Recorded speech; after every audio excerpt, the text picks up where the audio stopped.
Welcome to The World We Got This with Esau Williams. Welcome now. The debate over climate change has been going on for as long as it began. Both sides of the argument would have you believe that they are right and the other side is wrong. Well, if you believe those that say that the world is getting hotter, then you'll also have to believe the assertion that a 0.5 degree rise in global warming will triple the area of Earth too hot for humans. And that's according to a new assessment by an international group of scientists led by King's College London, which warns an area the size of the United States will become too hot during extreme heat event for even healthy young humans. The study published in Nature Reviews Earth and Environment finds that the amount of landmass on our planet that would be too hot will approximately triple if global warming reaches 2 degrees above the pre-industrial average. Tom Matthews is lead author of the report and senior lecturer in environmental geography at King's College London. And I'm pleased to say Tom joins us on the podcast. Also, I have Aditya Pillai, who's a PhD student at King's and has authored a report on India's readiness for global warming and a warming world. Gentlemen, welcome to the podcast. Good evening. Evening. And if I can start with Tom, how close are we to the tipping point when parts of the world become uninhabitable because of global warming? Yeah, that's a very good question. And I suppose there's two questions within that. So the study that you're alluding to was looking at proximity to the so-called uncompensable. Now, uncompensability refers to this threshold in temperatures and humidity combinations beyond which the core temperature of even healthy humans, young humans, well hydrated, starts to rise uncontrollably. So essentially, it's just too hot and humid for us to maintain a safe core temperature within. That's the uncompensable limit. And that's been determined empirically by physiologists. So putting people inside climate-controlled chambers and seeing the temperature and humidity combinations, at which point the core temperature starts to rise. Now, already around the world, those conditions are encountered. They're encountered more frequently if you're in the sun, less frequently if you're in the shade. But they are encountered already in places like Saharan Africa, parts of South Asia, India and Pakistan. So we're already there. As the climate continues to warm, more areas will encounter such uncompensable conditions, and those that already encounter uncompensable conditions will experience them more often and more intensely, further across that threshold. But the big question you had there was around livability, uninhabitable. That we can't answer.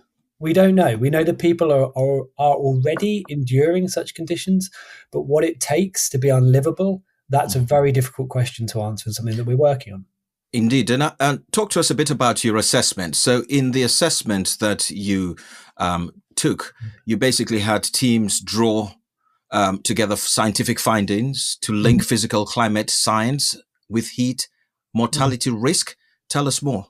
Yeah, that's right. So there's more than one way to assess heat mortality risk. Well, one way of doing this is looking at time series of deaths and looking at the concurrent temperature and humidity, or just the temperature, and working out the statistical relationship between those two. So then for any sequence of weather, of temperature, you can infer the expected mortality.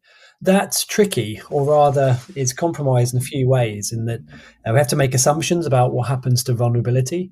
As more people get access to air conditioning, for example, worldwide, we'd expect them to be less vulnerable to episodes of extreme heat, and the observational record bears that out. But the other way is this physiology-based method that I was describing, and in recognizing that there are these inflection points that sit rarely in our past. So yes, some places do cross this uncompensable limit, but it's rare. And it's so rare that we don't really see that well represented in these historical relationships between mortality and temperature. So we should be very hesitant and cautious about extrapolating those historical relationships forward in time. So essentially what we were doing as a research or author team was having a look at the consensus, the latest assessments of drivers of the most deadly heat events and how they're likely to change with future warming, recognizing those limitations in those statistical methods and considering these physiology-based methods as a good complement. We were also, though, I'd just say, we're looking at how hot it can get. So is it plausible, for example, to have 50 degrees in Europe, well above the records that in Northern Europe, well above historical records? Is it possible? It's very difficult. It's a very different question from saying how hot has it been? So we're doing things like looking at tools or techniques to identify these upper physical limits that can be reached within the Earth's climate system.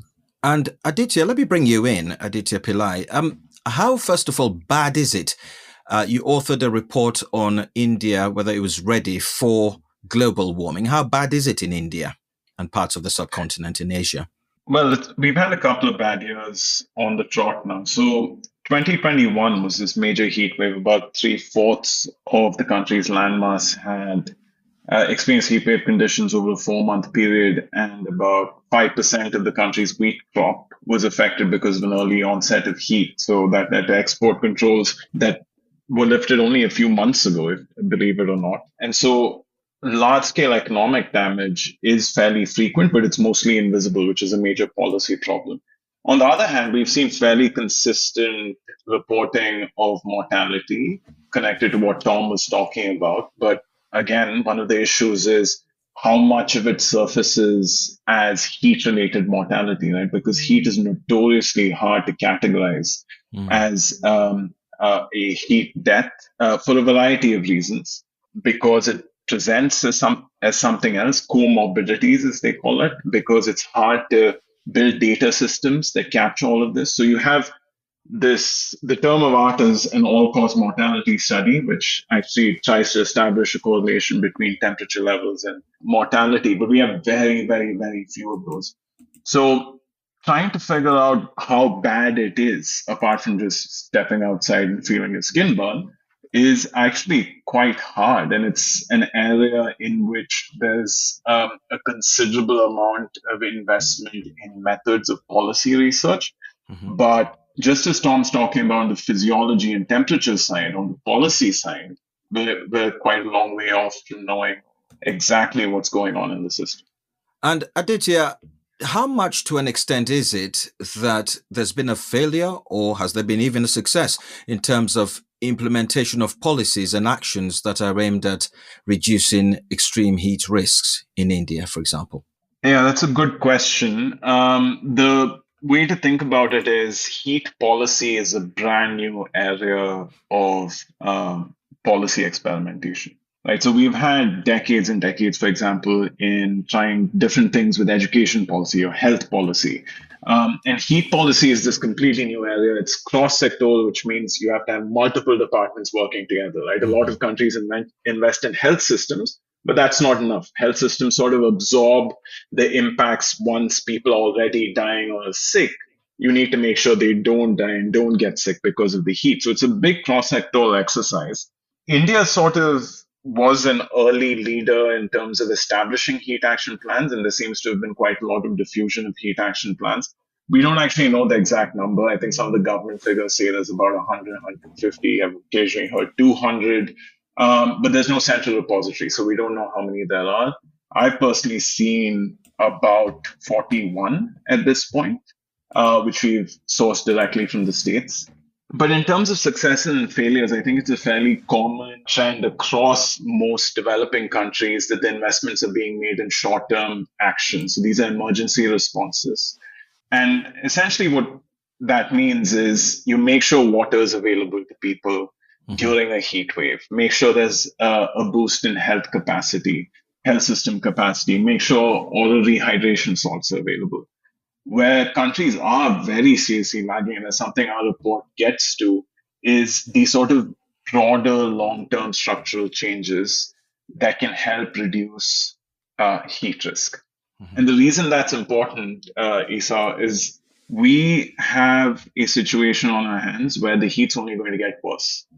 Right? So everything we're discovering now is only going to get worse in a 1.5 degree world. The questions are about whether we're already in a 1.5 degree phase. Last year, we crossed 12 straight months in 1.5. And it's going to get worse as the century rolls on. And so you have to start thinking about structural changes to the system, right? So where the trees are planted, make sure they're in urban heat islands. make sure that slums and informal settlements aren't too dense in heat trapping. And these are big investments, and they require a fairly large institutional and financial mobilization. The extent of what's coming now suggests that we need to be thinking big picture. So, Tom, let me bring you in. Yeah. How difficult does this make your work as an environmental scientist, in the sense that are you fighting, you see yourself on several fronts, in the fact that, first of all, you got people who just flat out deny that it's happening, climate change, that is. Secondly, the increment in temperatures, we're talking 1.5 to 2 degrees. To most people who are not scientists, that's nothing. They shrug it off. They say it's a tiny, minuscule amount. And thirdly, and I think very controversially, I've heard someone say that the amount of climate data we have of the world is less than 200 years in totality. And so how can you extrapolate from that and say that we're in a crisis when this could well be the natural cycle of the Earth, that it gets hot and then it'll somehow sort itself out over time? Yeah, well, they're big questions, and some of them, I'm pleased to say, are asked less often these days. So whilst we did, and I say we, I mean the community of climate scientists, people that have been working on this, day in, day out, I would say I certainly encounter far less of that sort of skepticism that you describe. There's a couple of elements to this. One is the climate changing. Two is what's the cause of any change? And three is should we be concerned? Now, is the climate changing?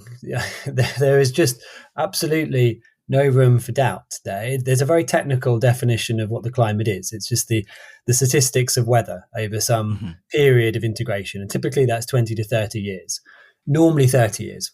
So in that sense, we can answer that very, very exactly. We can say, are the statistics of weather, for example, the global mean air temperature, is that changing between successive 30-year periods? Absolutely, yes. There's no room for doubt there. Even if you decided to doubt the tens of thousands of weather stations that are around the world, they're directly measuring air temperature, which is just a proxy for the amount of heat that's being accumulated within the Earth system. Even if we decided not to trust those, and we instead looked at something like glaciers or ice, things that visibly change as the amount of heat stored in the Earth system increases, we see, again, an unequivocal picture. Everything moving backwards, sea levels rising, again, largely distinct, because it isn't just the melting of ice that drives that increase, it's the warming of the oceans. So essentially that bit's unequivocal. The second bit then is it what's the cause? Is it us? All the evidence points very, very firmly to us. The signature of the carbon that's in the atmosphere comes from fossil fuels. So we know that the cause of the increase in CO2, carbon dioxide in the atmosphere, is us. We've known for hundreds of years that if you increase the concentration of greenhouse gases in the atmosphere, you should expect heat to accumulate in the Earth system. That's a very long-held understanding. And we can quantify how much by essentially taking all of the progress in the understanding of physics, which wasn't designed with the climate system in mind. It exists independently of the climate system and interest in climate change. We can take that understanding, put it encoded in the most sophisticated, advanced supercomputers in the world, and ask those models the question. Say, well, let's turn on the trajectory of CO2 or greenhouse gas concentrations in the atmosphere, the changes in the atmosphere that have come from us. Let's turn that on and see what happens to the climate, and let's turn it off. And let's put all the other factors in too. Let's turn off and on known variability in solar radiation, volcanic eruptions, and so on. And they point unequivocally to one answer. You only get anywhere near the warming from us. So it's pretty unequivocal that all the evidence, lots of independent lines, all point to it being us. So there is no real discussion about that. And we have paleo records, so that predate the temperature or the weather stations are directly measuring the weather. We can look at tree rings, for example, many other archives, ice cores, to try and put this modern period of climate change into the longer term context. You spoke about only having 200 years. And it's true, if we go much further back, if we go back 55 million years, for example, much, much, much warmer than now, perhaps something like 10 degrees warmer than now. And life in some parts of the world flourished. But humans weren't around with all of our systems, our agriculture, our cities, our bodies that are sensitive to extreme heat. Back in that 10-degree warmer world, we couldn't have lived in the tropics. So yes, the planet's been warmer, and yes, some life has thrived. But we know that this is very unusual, this period now in the context of thousands, hundreds of thousands of years. And that's a real problem for us because we are very sensitive to climate in the context of the extreme heat we're talking about right now. You roll back to those warmer periods in the Earth's history, back much, much longer ago, and we couldn't have been here, unfortunately, certainly not like we are now. And Aditya, explain this. So we often see that countries that are impoverished, poorer countries in the world tend to bear the brunt of climate change. And then within those poor countries, the poorer people in those societies, even more so. But I thought the weather doesn't discriminate. No, it does, especially with extreme heat and all sorts of other things, right? I think one of the things we've understood from this burgeoning area of adaptation policy, which centrally thinks about what Tom just highlighted, which is the fragility of our systems, right? And it's about baking resilience into what are otherwise fragile systems. What we've understood from adaptation policy Good choice of words there, baking. No pun intended, I suppose. Completely unintentional, but it does make itself more of a threat to poor sections of the community, right? And the way it works is, especially with extreme heat, let's use that as an example, because the differential vulnerability of the hazard works very differently depending on the hazard. A cyclone affects shanties and small coastal communities, small houses of fisher folk. And that's a very different thing from how heat impacts people, right? The way the vulnerability is constructed is most people in developing countries tend to do heat exposed labor and have lives that put them outside air conditioned zones far more often than if you're richer. And that basically firstly allows the rich to opt out of climate impacts just by cooling themselves, as the rich are able to opt out of all sorts of environmental hazards, right? So if you have bad water in your neighborhood, just buy an expensive purifier. If you have bad air, buy an air purifier. And when I used to live in Delhi, that's exactly how I survived, which was to have all of these protections. When it comes to coastal hazards, I actually saw on the coast, on the west coast of India, a ravaged coastline because of coastal erosion. And then this one sort of fancy house with a lovely, beautiful seawall right in front of it. It was a privately built seawall by a local businessman. So that's how this sort of differential vulnerability is created. Just to put a stat on it. In India, the World Bank reports that 75% of India's labor force is heat exposed. And that is a pretty massive number for any country. And so countries in a period of structural transition where they're moving from primary to secondary to tertiary sectors of employment, if they haven't already made that transition, it's going to be quite challenging. I'll just leave you with one sort of slightly crazy stat, which is the International Labour Organization put out a report on a low warming trajectory to 2030 and said just because of heat, India could stand to lose the productivity equivalent of over 30 million jobs. Just heat related. Heat related. And this is not all hazards. And Dr. Matthews, if I can come to you just very quickly, you've painted in your previous response, I don't want to say a dire picture, but it is a dire picture, let's be honest. Are governments worried? Do you think they're taking this seriously around the world? I think increasingly so is the answer. Whether or not that meets the moment, I think is a different question. And I interface rarely enough with policymakers that I'd be cautious about putting words in their mouth or rather assessing where they are with things. But a slightly different perspective I can offer is, the research community. I think we have actually quite a poor understanding of quite how severe this threat is and how to counter it. All the things that Aditya was talking about there in terms of heat health adaptation plans, for example, they work up to a point, they should work up to a point, but we don't really know how to deal with this uncompensable heat I've been describing. It doesn't matter how well hydrated you are. It doesn't matter how well rested you are. You need a cool place to retreat to, somewhere that is cooler than the outside. At the moment, it's just air conditioning, really, that we have to play that role. So in terms of response, ultimately taking this to its logical conclusion, we need to guarantee access to cooled spaces during these extreme heat episodes, which is quite an undertaking. You can't afford to have the power go out, and in parts. I mean, you're almost calling for a redesigning of cities and things like certainly that. That's the scale, I would say, of the challenge that we're talking about. But, there's a lot of urbanization is occurring in the global south, places that are still occurring in the global south. The fastest rates of urban development are occurring there. So there's the greatest opportunity. That's also where the heat is greatest. So there's the greatest opportunity to change the outcome by this sort of transformational adaptation that's needed to meet the moment. So I'd say I don't think governments are probably responding at the required pace, because I think even the researchers are struggling to identify quite the magnitude of the problem, how it will manifest, some of the specific processes, interventions that will be required to minimize the impacts. Je luistert naar You are listening to The World We Got This podcast.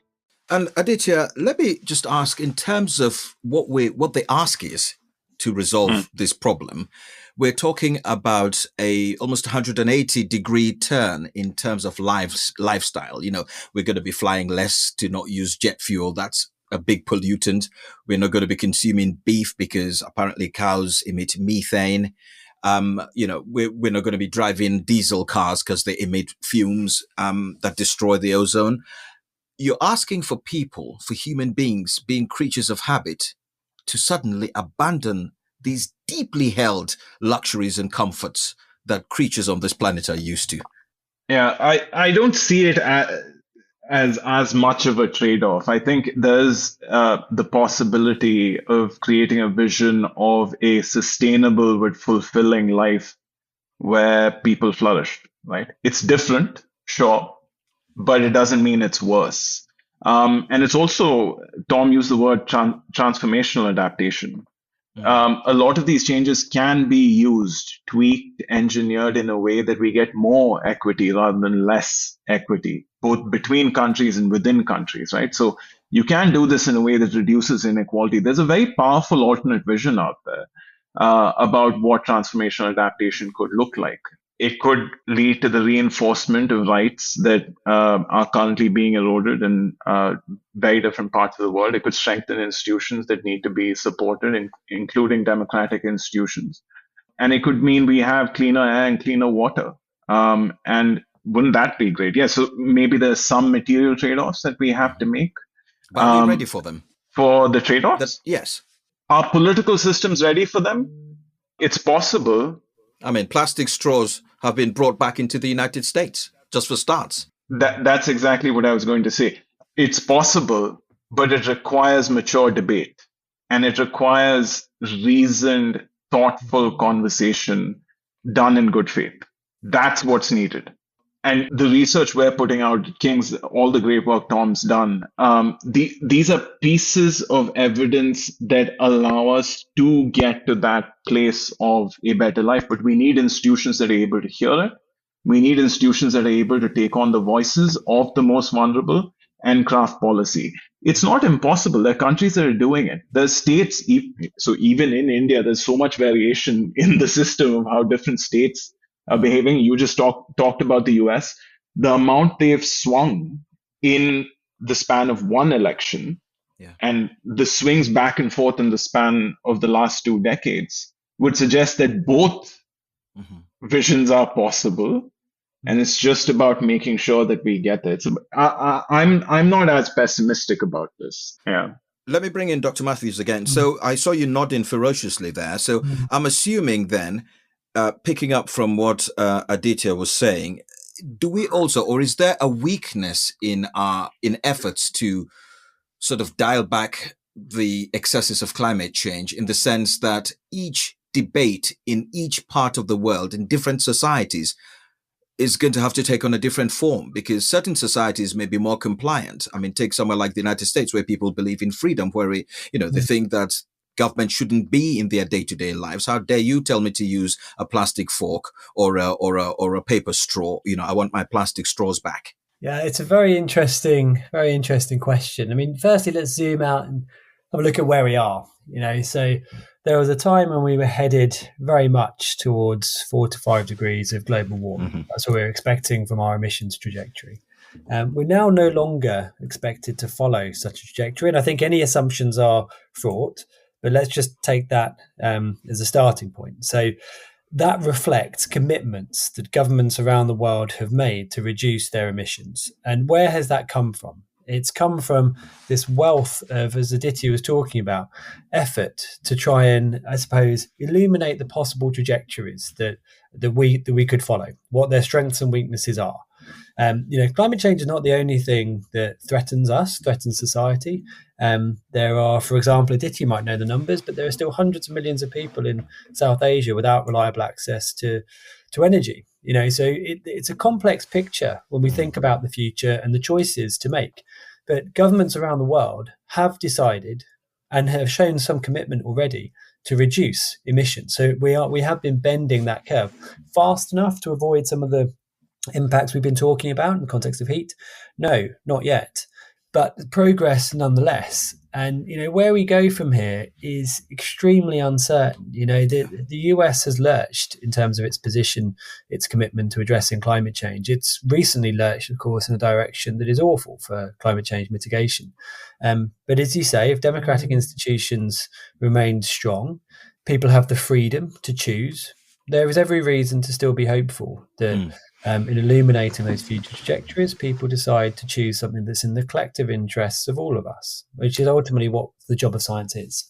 Aditya, quickly, I was coming to you anyway, but go ahead. Yeah, no, I just and the way that change works, we have started, but I don't think it's a linear sort of trajectory, right? I think it's more of a sort of exponential curve that curves up. And the reason is this thing called political feedback loops, right? When you create winners in a system, they tend to reinforce the thing that made them winners in the first place. So renewable energy interest, we saw that with solar panels in Germany already in the first decade of the 2000s. And the more you get that cycle, the more you see that the possibility of transformational change. Mm-hmm. And I was going to come on slightly a variation of that argument, really, and ask you about the sort of intersection between politics and policy in terms of climate change. And in your report, your helpful report on whether India was ready for global warming, you talked about coordinated sectorial responses, which basically means individualized responses, but coming together for that, sort of climate change policy to go forward. Now, my question is, how does that interplay with politics when various interests are at play in various parts of, even within a country, never mind different countries around the world? Yeah, it's tricky. It's always, I mean, this is a burgeoning area in the literature at the moment, right? And, we have this great work coming out of the US, University of California, Santa Barbara, which talks about institutional structures and the way you structure institutions, how much representation you give different parties that are potentially in conflict determines your ultimate policy outcomes, right? There's a whole branch of the literature about institutional robustness and how institutions either die or survive, which all has an outcome on what ultimately becomes policy. And just to say, the reason the institutional question is important is, if you think about it, it's quite wild that a few thousand, tens of thousands of people in one country, in one election, have had such a narrative impact and such a physical impact in terms of emissions across the world in the span of 6 to 8 weeks, right? And I think all climate researchers feel a little bit on the back foot at the moment. So it is a contingent question. The problem is these institutions are handed down to us from centuries of state development.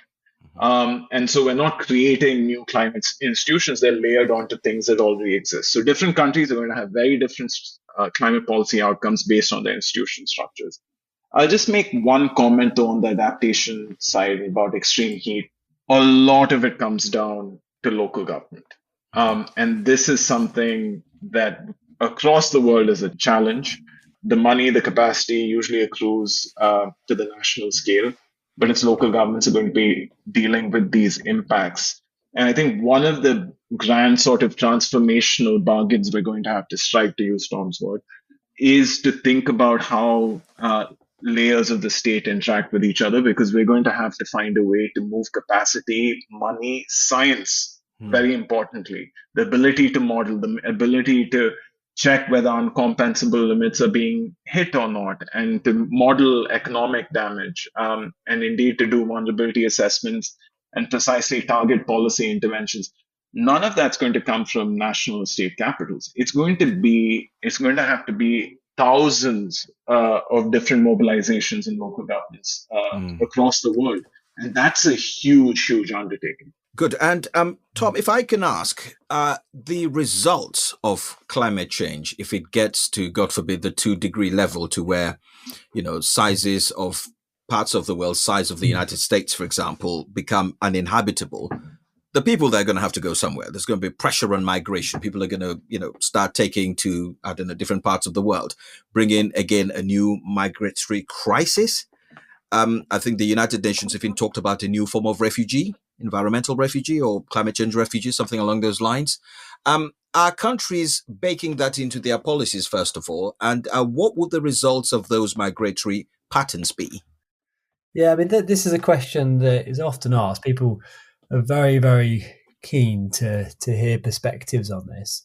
But, just to give you an example of how complicated it is, when we're talking about uncompensable heat, and, it's the clearest case, other than sea level rise, that is used to say that people are going to have to move. These places are not going to be inhabitable. The places that are experiencing the worst heat on Earth right now we're seeing communities, affecting communities where air conditioning is rarely available, where lots of people are living in tented accommodation, for example, in Saharan Africa. And yet people, in some cases, we know, choose to move back to such places when they've been temporarily displaced. For example, one of our study sites, Pakistan, community were displaced by the tragic floods in 2022. We're talking about the hottest place on Earth, where it's regularly uncompensable. People living in tented accommodation decided to return to that place. This hints or shows very clearly the strength of place attachment. Right? So it's not clear that there will be, or rather trying to work out the scale of movements, very, very difficult. We know that extreme heat is already a driver of long-term migration in Pakistan, actually, rural to urban. But beyond, highlighting it's a concern, or rather the potential for people to move as it becomes more difficult, for example, to maintain productive livelihood, we can't say at what point people will move en masse, what the numbers will be, and so on. I would say nothing is inevitable. And just to take this to a little thought experiment that says, okay, that's what's going on in South Asia, in parts of Saharan Africa. These are places that are very used to dealing with extreme heat. What about a step change in heat risk in North America or Europe? Well, let's just take the example of around the shores, the Persian Gulf, for a moment. We have there a very different situation where air conditioning is extremely common. And again, people are experiencing large parts of the year or living through large parts of the year when it is too hot to stay outside. So that air-conditioned world, is one that you could imagine larger parts of North America transitioning into, or parts of Europe transitioning into, if they have the resources to do so. Nothing's inevitable about movement, I would say. We can imagine a very futuristic or technological pathway that people move down in order to deal with this growing threat. So it's very complicated. I would say it remains something on the horizon where you think, well, even with behavioural accommodations, increased air conditioning and so on, surely there are thresholds beyond which people do start to move. But identifying where they are is extremely difficult. And that's before we get into the other questions around that movement and the support or facilitation of that movement that should go on, and concepts like for managed retreat. But I would just like to say that it's very difficult to know. we're coming to the end of the podcast, and I'll go to Aditya, and then I'll come back to you, Tom, and I'll be asking you, so you've got time to think about this, what you're going to be sinking your teeth into research-wise over the next few weeks coming up. But Aditya, let me come to you. So how can the argument, if you like, over climate change be an honest one when we are asking poorer countries or underdeveloped countries not to develop because they risk bringing more carbon into the atmosphere, when they turn around and say, hang on a minute, you America, you Britain, you did the things that we want to do on the backs of carbon fossil fuels. So how can we have an honest debate when that is actually the underlying reason why these countries want to develop in the first place, and the impact, of course, it has on the climate? That is such a great question, and it's right at the core of why there's so little trust in global climate negotiations at the moment. But let me offer one sort of possible way out, right? I think the current conversation about carbon budgets and slicing up the remaining the what remains of the 1.5 degree or 2 degree pie, the amount of carbon we can emit, and apportioning it to various developing countries to say, okay, that's about all you've got, is not going to work, right? Let's be honest, because politically it's just unsellable, and it's especially unsellable in a drill baby drill world. I was waiting for that, So, please. which to your listeners was the catchphrase that sort of rang through the U.S. election from Donald Trump. So cutting a deal that gives countries a very limited room to grow is not going to work. But I'll come back to something Tom mentioned a little bit earlier that could really offer a productive way through this conversation, right? I heard last week that India adds about one Chicago's worth of infrastructure every year, right? That's a lot of infrastructure that's yet to be built out, and it's going to go on for the next couple of decades. And now think about Africa, think about Southeast Asia. These are all bits of the world where the future is yet to be built. Now the question is, how do you avoid the lock-in into a carbon-intensive lifestyle and into embedded sort of carbon emissions in the building stock and so on? And just to give you an example of how this works, we live in a city which, since I've moved here, I think it's really one of the best public transport systems I've ever seen. It's really a thing of beauty.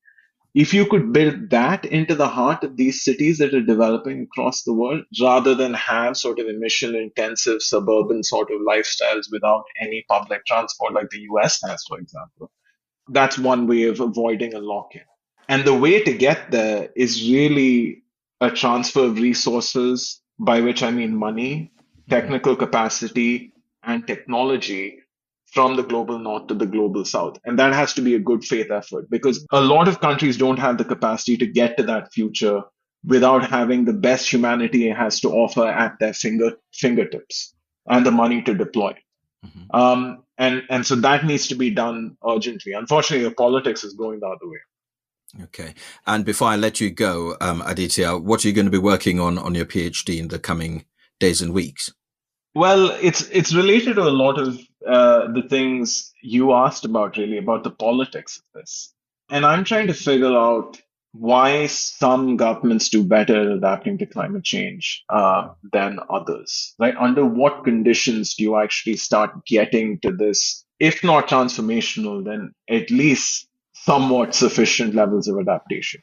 And there's very little that's been written about it because it's a completely new political and policy problem. So I'm going to be comparing different jurisdictions that are otherwise similar to see why they go on completely different trajectories. And finally, Tom, what are you going to be working on over the next few days? Next few days and weeks, it will be something completely different. I'm off to Mount Everest on another research expedition. But is that a tough life that someone has to live? Yeah, well, it sounds good now. When I'm struggling with altitude sickness in a few weeks' time, I'll be wishing I was back here talking about extreme heat. But what I'll be thinking about during that trip, and certainly afterwards, in the context of extreme heat. It will sound quite dire, but it's a focus on the worst case scenarios, imagining how they could occur. When we consider the types of heat we've been talking about, the emergence of this uncompensable threat, how essentially that can interact with states of vulnerability and exposure to generate really bad impacts. So how bad could it be? What are the pathways that could get us to really unprecedented impacts that could have cascading consequences? If we can trace those scenarios, then we're in a good position to avoid them, to do things that stop them from manifesting. And what I mean by that, talking through, putting a few things together now, talking through what we need to protect ourselves from such heat, the greater need for air conditioning, for example. Recognize that we can't afford to let it fail. And in the context of this infrastructural development that Aditya was just talking, what does that mean? What can we actually do now? We don't want to get locked into things that are very difficult to unravel. We want resilience so that if something happens whereby a bit of infrastructure is damaged, it only affects a little bit of infrastructure, not everything. Ukraine are seeing this in the context of the Russian invasion and the need to preserve, or the damage to their energy grid. So you arrive at through thinking through worst case scenarios. Uncompensable heat waves are affecting, or being more intense, affecting larger regions. You need air conditioning. You need to protect that.